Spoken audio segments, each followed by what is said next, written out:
What's up guys? I hope you are doing well. I am Veer, welcome to study lover family.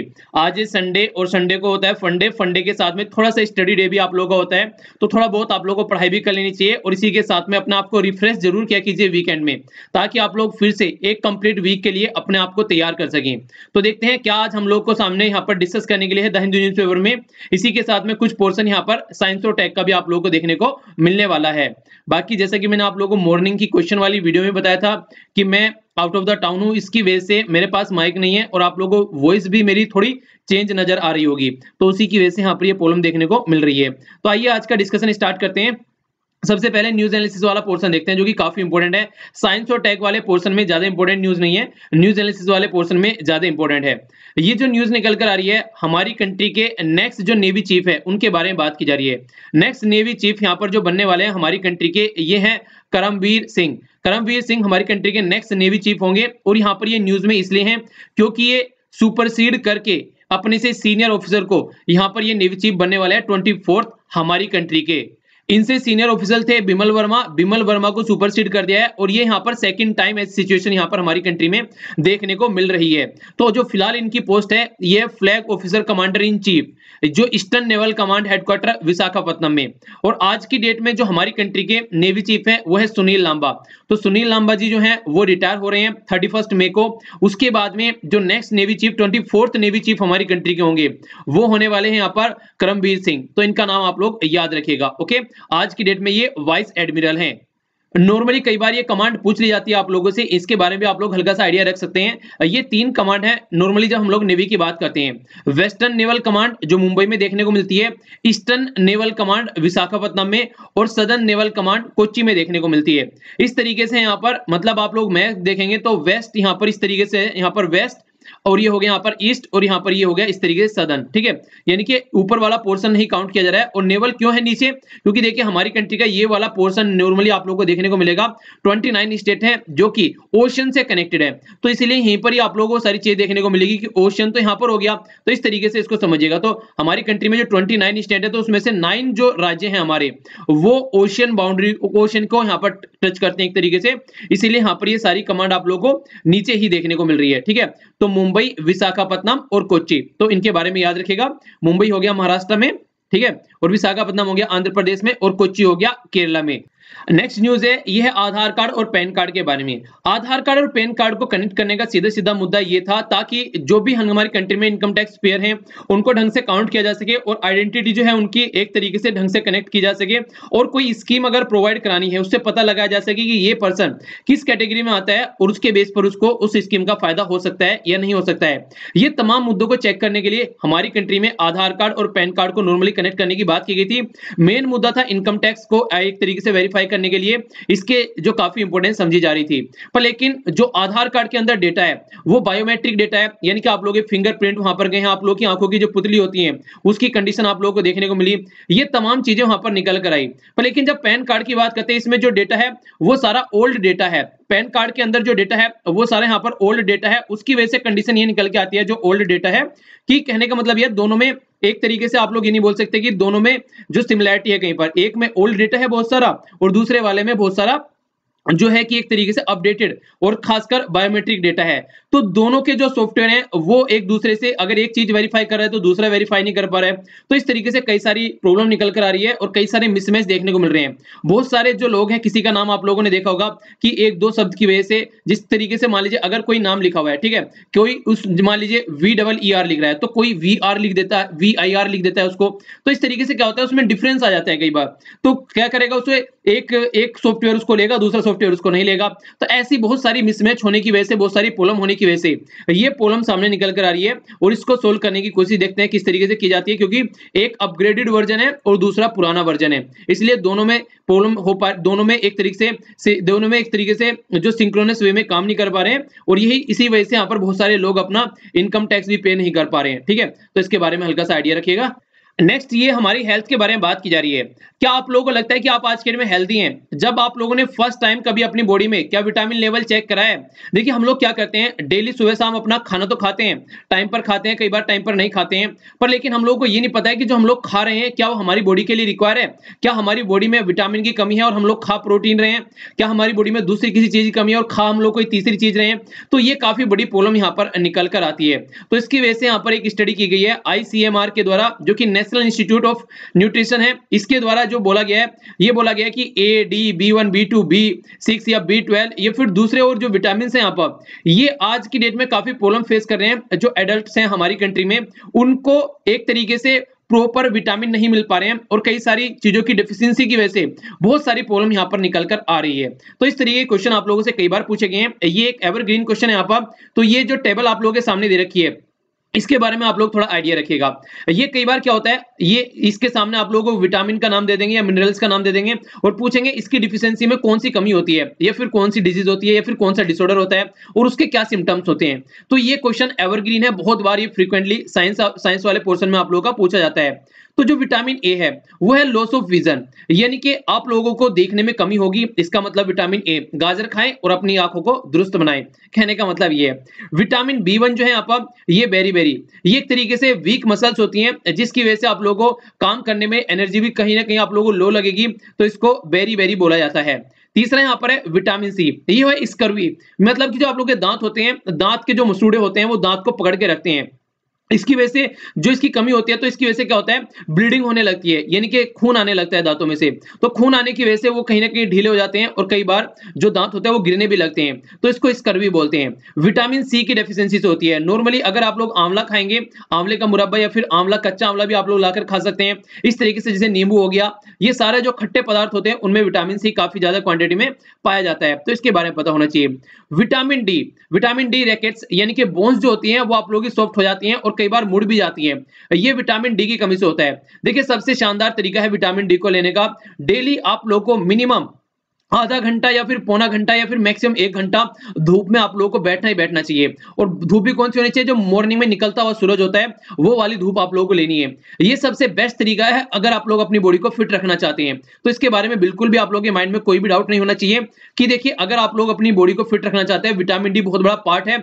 खासकर अगर आप लोगों ने कई बार देखा होगा पेट खराब रहता है, आप लोगों का खाना अच्छे से नहीं पच पाएगा जब तक आप लोग खाना खाने के बाद में, यानी कि दिन में कभी भी आप लोगों को खाना अपनी की बॉडी उसको तब एब्जॉर्ब करेगी जब विटामिन डी आप लोगों की बॉडी में होगा। विटामिन डी आप लोगों की बॉडी में एब्जॉर्प्शन का काम करता है जब भी कुछ आप लोग खाना खाते हैं, तो बहुत ज्यादा जरूरी है विटामिन डी। कैल्शियम की बात करते हैं तो ये बोन्स और टीथ जो होते हैं, हमारे टूथ जो होते हैं, उनको कहीं ना कहीं एक तरीके से स्ट्रॉन्ग करने का काम करता है। आप लोगों को पता होगा कैल्शियम की जब बात करते हैं कि हड्डियां कमजोर हैं कि कैल्शियम खाओ भैया, कैल्शियम की गोली लेकर आओ। तो इस तरीके से अगर आप लोग बैलेंस डाइट लेंगे तो ये सारी कमी आप लोगों की पूरी हो जाएगी। आयोडीन नमक का नाम सुना होगा, घेंगा रोग आप लोगों को देखने को मिलता है गर्दन में कई बार, देखिए इसको सर्च करके देखिएगा, आप लोगों को समझ में आएगा कैसा होता है ये घेंगा रोग। तो ये कई बार प्रॉब्लम देखने को मिलती है। इसी के साथ जो आयरन होता है, एनीमिया आप लोगों को देखने को मिलता है, इसकी से वीकनेस आ जाती है। तो ये तमाम ऐसे प्रॉब्लम हैं जो आज के डेट में बहुत फ्रीक्वेंटली आप लोगों को देखने को मिलते हैं। तो थोड़ा सा फोकस करेंगे तो इनसे आप लोग निजात पा पाएंगे। सब बीमारियों का एक सॉल्यूशन थोड़ी सी एक्सरसाइज और बैलेंस डाइट, इसके अलावा कुछ नहीं चाहिए। और भरपूर पानी पीते रहिए पेट भर, और खासकर गर्मी आ रही है तो और भी ज्यादा जरूरी ये सारी चीजें हो जाती हैं। नैनो मैगजीन में कई दिन पहले हम लोग ये डिस्कस कर चुके हैं, अब यहाँ पर द हिंदू में ये न्यूज अब आई है। बात की जा रही है यहाँ पर किसके बारे में, ये बात की जा रही है कजाकिस्तान के बारे में। कजाकिस्तान की नई कैपिटल नूर सुल्तान उसका नाम रख दिया गया, जिसका नाम पहले अस्थाना था। अस्थाना का नाम नूर सुल्तान क्यों रखा गया, क्योंकि नूर सुल्तान नजरबायेव ये यहाँ पर इसके काफी लंबे समय तक रूल करने वाले रूलर हैं यहाँ पर, जो कि लगभग 30 साल तक पावर में रहे हैं और अब इनके द्वारा रेजिग्नेशन दिया गया है। तो इनको रिकॉग्नाइज करने के लिए ये कैपिटल का नाम यहाँ पर रखा गया है। तो क्वेश्चन पूछा जा सकता है कि कौन सी कैपिटल का नाम यहाँ पर ये रखा गया है। नेक्स्ट जो न्यूज निकल कर आ रही है, ये इस्लामिक स्टेट जो कि टेररिस्ट ग्रुप है, खासकर सीरिया वाले एरिया में पाया जाता था, ये बोला जा रहा है कि ये काफी हद तक अब ये खत्म हो चुका है। पर लेकिन देखिए कई बार स्लीप सेल यहाँ पर बुलाता है, जिसको कि यानी कि आने वाले टाइम में होता है कि आज की डेट में रुके हुए हैं, कहीं ना कहीं अंदर ही अंदर तैयारी की जा रही है, वैसे दिख नहीं रहा है किसी को, तो उस तरीके की प्रॉब्लम निकल कर आती है। देखने वाली बात ये होगी कि सीरिया और इराक वाले एरिया में कब तक इसको कंट्रोल रखकर चीजें चल पाती हैं, क्योंकि ये माना जा रहा है कि काफी हद तक इसको खत्म किया जा चुका है। कई सारी फोर्सेस यहाँ पर लगी हुई थी यूएसए की, और खास खासकर अगर बात करें यहाँ पर जो कुर्द कम्युनिटी है जो सपोर्ट की जाती थी यूएसए के द्वारा, उन्होंने बहुत बड़ा रोल प्ले किया है सीरिया के साथ में मिलकर उनको हटाने के लिए। तो ये तमाम मुद्दे हैं, पर लेकिन वो भी मुद्दे सामने आ रहे थे हम लोग के कि अगर सीरिया से यहाँ से यूएसए चला जाता है तो फिर कुर्द कम्युनिटी का क्या होगा, जो फोर्स वहां पर काम कर रही थी उनका क्या होगा। तो इस तरीके से समझते हैं, देखते हैं किस तरीके से क्या कंडीशन निकल कर आती है।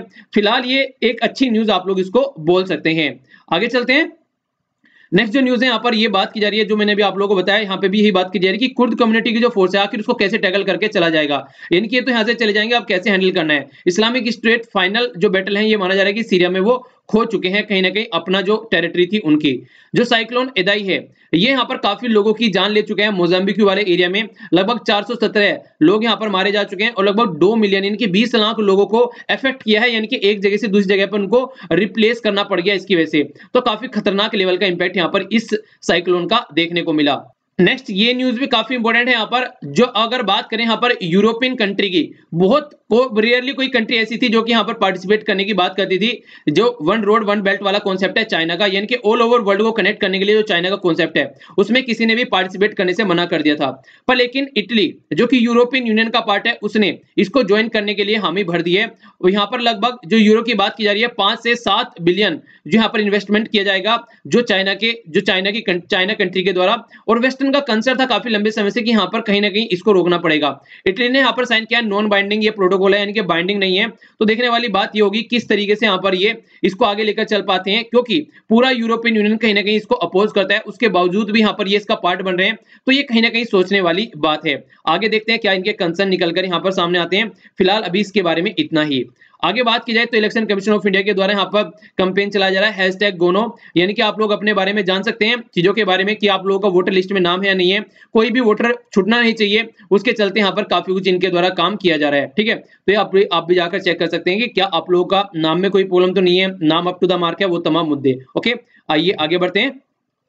नेक्स्ट जो न्यूज है आप लोगों के सामने ये बात की जा रही है वर्ल्ड ट्यूबरक्लोसिस डे के बारे में। 24 मार्च को सेलिब्रेट किया जाता है ये अवेयरनेस फैलाने के लिए, ताकि जो टीबी की बीमारी है उसको जड़ से उखाड़कर फेंका जा सके। 24 मार्च ही क्यों होता है यहाँ पर, क्योंकि जो डॉक्टर रॉबर्ट कोच है उनके द्वारा अनाउंस किया गया था डिस्कवरी, ये है माइकोबैक्टीरियम ट्यूबरक्लोसिस, जो कि यहाँ पर कहीं ना कहीं जो बेसिलियस है जिसकी वजह से यहाँ पर ये टीबी देखने को मिलती है। तो ये 1882 में इनके द्वारा खोजा गया था। तब से लेकर यहाँ पर इसको यहाँ पर एज ए ट्यूबरक्लोसिस डे के रूप में हम लोग इसको सेलिब्रेट करते हैं, ताकि अवेयरनेस फैलाई जा सके टीबी के बारे में कि ये कितनी खतरनाक बीमारी है और कितनी जानलेवा है। अगर आप लोगों को यहाँ पर एक और करंट अफेयर से कनेक्टेड न्यूज देखने को मिलेगी तो वो ये है कि हमारी कंट्री का जो टारगेट है वो 2025 तक हम लोग को अपनी कंट्री से ट्यूबरक्लोसिस टीबी को खत्म करना है, और 2030 तक का है वर्ल्ड का टारगेट। यानी कि वर्ल्ड के टारगेट से 5 साल पहले हम लोग अपनी कंट्री से टीबी को खत्म करने का टारगेट हमारी कंट्री की गवर्नमेंट के द्वारा यहाँ पर रखा गया है। पर लेकिन देखने वाली बात यहाँ पर ये होगी कि जितना हम लोग एक तरीके से बजट को सपोर्ट कर रहे हैं, जितना हम लोग बजट यहाँ पर हेल्थ को दे रहे हैं, वो सफिशिएंट नहीं है इस तरीके टारगेट को अचीव करने के लिए। अब कैसे उसको अचीव कर पाएंगे, तो देखिए तो वही बात होगी कि एक तरीके से अंधेरे में तीर चलाने वाली कि पैसा आप लोग दे नहीं रहे हैं और वैसे बोल रहे हैं कि ऐसा हो जाएगा, दिल को तसल्ली देने वाली यहाँ पर बोल सकते हैं। अब देखने वाली बात होगी अचीव करेंगे या नहीं करेंगे। वर्ल्ड ट्यूबरक्लोसिस जो डे है 2019 की थीम जो है ये है इट्स टाइम एंड टीबी, यानी कि इट्स टाइम है यहाँ पर थीम और आगे है यहाँ पर एंड टीबी, यानी कि एंड टीबी को एंड करने का टाइम आ गया है, अब इसको हम लोग को एंड कर देना चाहिए। इससे रिलेटेड जो आर्टिकल है वो यहाँ पर ये है कि एक तरीका जो स्टिग्मा था, जो डिस्क्रिमिनेशन था टीबी को लेकर, वो कहीं ना कहीं एंड होता हुआ नजर आ रहा है। टीबी के नाम पर लोग जो थे किसी के साथ में बैठते नहीं थे, किसी के साथ में किसी भी तरीके से, मतलब एक तरीके से एक बहुत ये था कि इसको टीबी हो गया बस, इसको तो किसी भी तरीके से सोसाइटी में गलत तरीके से ट्रीट किया जाता था। पर लेकिन आज के डेट में ये एक लाइलाज बीमारी नहीं है, आसानी से इसका इलाज आज के डेट में हो रहा है। और अभी भी इसके बारे में लोगों को एजुकेट करना, इसके बारे में लोगों को अंडरस्टैंडिंग बढ़ाना, ये बहुत बड़ा टारगेट है यूएन का भी, और उसी के ऊपर यूएन भी यहाँ पर काम करता हुआ नजर आता है कि किस तरीके से इसको कंट्रोल कर चलना है। नेक्स्ट जो न्यूज है यहाँ पर ये है किलोनिया टर्टल के बारे में। ये चिलोनिया नहीं है, ये है किलोनिया। किलोनिया जो टर्टल है यहाँ पर ये मोस्ट इंडेंजर्ड टर्टल यहाँ पर बोला जा रहा है, जिसकी वजह से कई सारी प्रॉब्लम देखने को मिल रही है कि यहाँ पर किस तरीके से इसको सेव किया जाए। कि रीजन क्या है यहाँ पर इसको इंडेंजर्ड होने के, यानी कि इसका लॉस होने के सबसे बड़ी बात बोली जा रही है कि ट्रेड बहुत ज्यादा किया जाता है, यानी कि महंगा बेचा जाता है मार्केट में। महंगा क्यों बेचा जाता है, क्योंकि ट्रेडिशनल मेडिसिन बनाई जाती है इसकी वजह से, यानी कि दवाइयां बनाई जाती है जिसकी वजह से ये बहुत ज्यादा महंगा बेचा जाता है। तो इसकी वजह से काफी इंडेंजर्ड कैटेगरी में पहुंच गया है। दूसरे रीजन क्या है इसके खत्म होने के, हैबिटेट लॉस, यानी कि जो इसके रहने की जगह है वो कहीं ना कहीं खत्म होती जा रही है। डिजीज, कई तरीके की बीमारी, आप लोगों को पता होगा आज के डेट में पोल्यूशन इतने हाई लेवल पे पहुंच चुके हैं। ओशन पोल्यूशन की अगर हम लोग बात करते हैं कि कोई टैकल करने वाली कोई बात ही नजर नहीं आती कैसे उसको कंट्रोल करना है, तो ये बहुत बड़े रीजन है जिसकी वजह से एक कंडीशन निकल कर आ रही है। और क्लाइमेट चेंज भी इसका एक फैक्टर है जिसकी वजह से ये टर्टल जो है वो इंडेंजर्ड कैटेगरी में है और इसकी वजह से इनकी संख्या भी खत्म होती हुई जा रही है। आप लोगों ने कई बार सुना होगा कि इस डायरेक्शन में सर कर सोना चाहिए, इस डायरेक्शन में आप लोगों की बॉडी होनी चाहिए, ये कुछ ऐसा फैक्ट डालते हैं। रीजन उसका होता है अर्थ की जो मैग्नेटिक्स होती है, अर्थ का जो मैग्नेटिज्म होता है, वो अर्थ का जो मैग्नेटिज्म होता है ये ह्यूमन के माइंड पर इंपैक्ट डालता है और ये कई बार स्टडी की जा चुकी है। अब फिर से टोक्यो यूनिवर्सिटी यानी कि जापान के द्वारा ये स्टडी की गई है, जो कि लगभग 34 लोगों के ऊपर ये स्टडी की गई है। बोला गया है कि जो अर्थ का मैग्नेटिज्म होता है वो जो ह्यूमन की जो ब्रेन वेव होती है उनके ऊपर इंपैक्ट डालता है, वो उनके ऊपर एक तरीके से अफेक्टेड होता है। तो ये बात कहीं ना कहीं कई बार प्रूफ हो चुकी है। तो इसीलिए बोला जाता है, कई बार आप लोगों ने देखा होगा कि ये खासकर पंडितों का सहारा लिया जाता है कि हाँ बताओ भैया किस दिशा में क्या क्या करना चाहिए। तो बेसिकली पंडितों का फंडा नहीं होता है, वो एक तरीके से साइंटिफिक फैक्ट है उसके पीछे कि ऐसा हम लोग क्यों करते हैं। ठीक है, तो हर एक चीज के पीछे देखिए आप लोग क्वेश्चन मार्क लगाकर जरूर देखा कीजिए आखिर ऐसा क्यों होता है। तो आप लोगों को कोई ना कोई उसका रीजन जरूर मिल जाएगा कि हाँ ऐसा इसलिए किया जा रहा है आज की डेट में। ठीक है, आखिर पहले रिलीजन को इतना क्यों फॉलो करते थे? रिलीजन को इसलिए फॉलो करते थे क्योंकि एक टाइम हुआ करता था कहीं ना कहीं रिलीजन को ही कॉन्स्टिट्यूशन की तरीके से यूज किया जाता था सोसाइटी को कंट्रोल करने के लिए। उस टाइम पर संविधान नहीं हुआ करते थे तो उस तरीके से रिलीजन को यूज कर लिया करते थे। तो ये तमाम मुद्दे हैं जो कि जिसके पीछे कोई ना कोई रीजन था उस टाइम पर जो चीजें हो रही थी। नेक्स्ट जो न्यूज है यहाँ पर ये बात करी है मोटापे के बारे में, यानी कि जो ओबेसिटी है और वो आज के टाइम बढ़ती जा रही है इंडिविजुअल की, और इसकी वजह से कई तरीके के जो कैंसर है उसको बुलावा देती है ये मोटापे की बीमारी। तो ये अभी स्टडी की गई है। खासकर जो स्वीटनर जो ड्रिंक होती है, खासकर जो आप कोल्ड ड्रिंक वगैरह पीते हैं इस तरीके की, ये बहुत बड़ा रीजन है मोटापे का, ओबेसिटी का, क्योंकि हाई फ्रुक्टोज क्रोन सिरप ये होते हैं जिनमें काफी हाई लेवल पर ये स्वीटनर ड्रिंक में ये चीजें पाई जाती हैं जिसको HFCS बोला गया है। तो साइंस के हिसाब से माने तो ये प्रमोट करते हैं कई तरीके की ये कैंसर की चीजें, और ये चूहे के ऊपर अभी एक मॉडल कर इसको ये कहीं ना कहीं इसका एग्जामाइन किया गया है। तो कोल्ड ड्रिंक वगैरह पीने से बचिए, काफी खतरनाक होती है आपकी सेहत के लिए।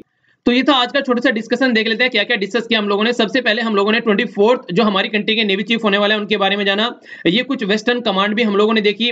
इसी के साथ में यहाँ पर नेक्स्ट जो न्यूज निकल कर आई ये विटामिन प्रोटीन्स मिनरल्स के बारे में जाना, जिनके बारे में डिटेल में आप लोगों को बताया गया। नेक्स्ट नई जो कैपिटल बनाई जा रही है कजाकिस्तान की, वो हम लोगों ने समझी। इसी के साथ में इटली जो है ये ज्वाइन करने वाला है यहाँ पर जिनपिंग के साथ में मिलकर वन रोड वन बेल्ट वाले कॉन्सेप्ट को, ये जाना। नेक्स्ट यहाँ पर ISI के फंडे को खत्म करने की कोशिश की जा रही है मिलकर सब कंट्रीज के द्वारा, वो समझा डिटेल में। साइक्लोन इदई के बारे में हम लोगों ने जाना, आखिर क्या क्या बातें यहाँ पर की जा रही है ये मुद्दे जानने को मिले। इसी के साथ में ट्यूबरक्लोसिस डे और उसके बारे में जाना। नेक्स्ट जो न्यूज थी आप लोगों के सामने ये एक टर्टल के बारे में हम लोगों को जानने को मिली। इसी के साथ में जो न्यूज थी ये हम लोगों ने जाना कि अर्थ का मैग्नेटिक फील्ड किस तरीके से ह्यूमन के ऊपर इंपैक्ट डाल रहा है। इसी के साथ में हम लोगों ने ओबेसिटी के बारे में जाना कि किस तरीके से मोटापा जो है वो कई तरीके कैंसर को यहाँ पर बुलावा दे रहा है आज की डेट में। तो ये था आज का छोटा सा प्यारा सा डिस्कशन। आई होप कि आप लोगों को लेक्चर से फायदा हुआ होगा। अगर लेक्चर पसंद आता तो लाइक करना मत भूला कीजिए, अगर पसंद नहीं आता तो डिसलाइक करने का भी पूरा हक है। तो मिलता हूं नेक्स्ट लेक्चर में। बड़ों को नमस्ते, छोटों को प्यार, छोटी सी लाइफ एंजॉय करो यार। तब तक के लिए जय हिंद।